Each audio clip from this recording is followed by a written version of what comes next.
The photos we'd uncovered provided evidence that the Thai military were towing refugees out to sea. Our sources stressed they did give these men food and water.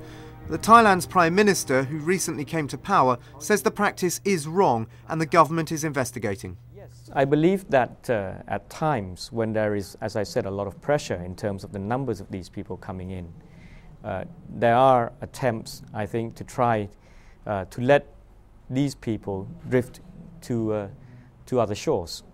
I have asked whether people are aware of such practices. The one thing that is clear is that when these practices do occur, it is done on the understanding that there is enough food and water supplied. But I was still concerned about what happened to the men in these photos. We'd been told they were towed out to sea on the 19th of January, but they hadn't been seen since. But then we got news of a boatload of Rohingya who'd come ashore in Indonesia, hundreds of kilometres to the south of Thailand. Could this be the same boat in the photos we've been given?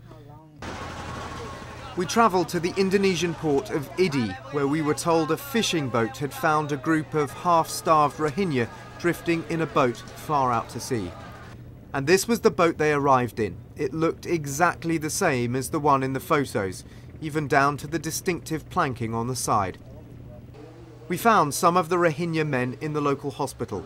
They were covered in scars and claimed they were beaten while being detained by the Thai authorities, who, according to them, finally towed them out to sea and cut them adrift. The Thai Prime Minister insists there was no abuse meted out by Thai forces, but when I showed the Rohingya the photos, they recognised the beach on Koh Sai Deng, the island where they'd been detained. Their accounts were confusing. Different men gave different dates, different numbers of Rohingya on their boat. But all the men we spoke to claimed they'd been beaten in Thailand, and all indicated they'd been towed back out to sea. Rahmat Ullah spoke Malay and appeared to be a sort of leader of the group. He claimed 22 men on the boat died. No engine, no water, no food. He told me their situation was desperate. Somehow he fell overboard but was rescued by a fisherman. He says, "I'm very grateful. If it weren't for him, I thought I would die in the sea." Muzakir is the fisherman who found him, by chance, 100 kilometres out to sea. He says, "When I first spotted him, I didn't think it was a person. I thought it was a fish or some sort of rubbish."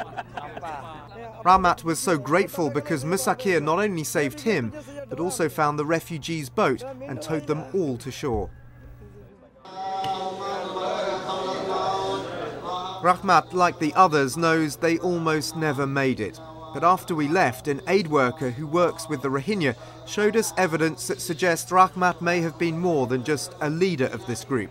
The aid worker, who declined to go on camera for fear of being unable to return to Myanmar, claims several Rohingya recognised Rahmat's photo and insisted he organised their escape by boat, that he was part of a group of people smugglers who charged these men hundreds of dollars to escape Myanmar.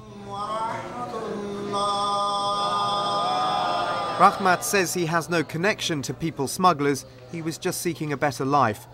But Indonesian investigators are looking into who organised the boat. The Indonesian foreign minister says there's a strong assumption that these men are victims of people smuggling. Trafficking in persons atau people smuggling.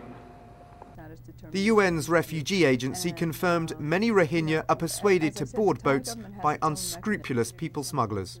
There are actually brokers who go around soliciting for people to get on these boats, and the brokers paint, wonderful pictures of life in Malaysia, because Malaysia is where they're usually trying to get to. They paint wonderful pictures of how life is in Malaysia. You can go there, you can work, you can earn money.